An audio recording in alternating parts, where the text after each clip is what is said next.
ગુજરાતભરના તાજા અને સચોટ સમાચાર મેળવવા માટે અમારી રાષ્ટ્રીય સમાચાર ચેનલને સબસ્ક્રાઇબ કરો અને બેલ આઇકન પર ક્લિક કરો। સુરતના લાલભાઈ ક્રિકેટ સ્ટેડિયમમાં હાલ મેચ ચાલી રહી છે, જેથી સુરતના લીજેન્ડ લીગ ક્રિકેટને ગ્રાઉન્ડ પર જોવા માટે પ્રેક્ષકો આવી રહ્યા છે।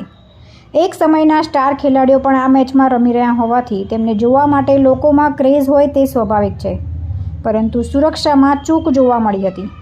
સિક્યોરિટી યોગ્ય ન હોવાથી ચાલુ મેચ દરમિયાન એક દર્શક સેલ્ફી લેવા માટે ક્રિકેટ ગ્રાઉન્ડમાં આવી પહોંચ્યો હતો। સુરક્ષાકર્મીઓએ યુવાનને બહાર લઈ આવ્યા બાદ ક્રિકેટ મેનેજમેન્ટની ટીમના એક સભ્ય દ્વારા યુવકને તમાચો મારવામાં આવ્યો હતો।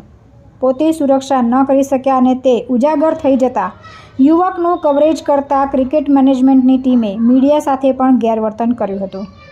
પત્રકારોના મોબાઈલ અને કેમેરા છીનવવાનો પ્રયાસ કર્યો હતો। યુવક પર કોઈપણ પ્રકારની કાર્યવાહી વગર છોડી દેવામાં આવ્યો હોવાનું પણ સામે આવી રહ્યું છે। આવી લાપરવાહ સિક્યોરિટી અને મેનેજમેન્ટને લઈને ટુર્નામેન્ટની સુરક્ષા પર સવાલો ઊભા થયા છે। તુલસી શર્મા સાથે રાષ્ટ્રીય સમાચાર સુરત।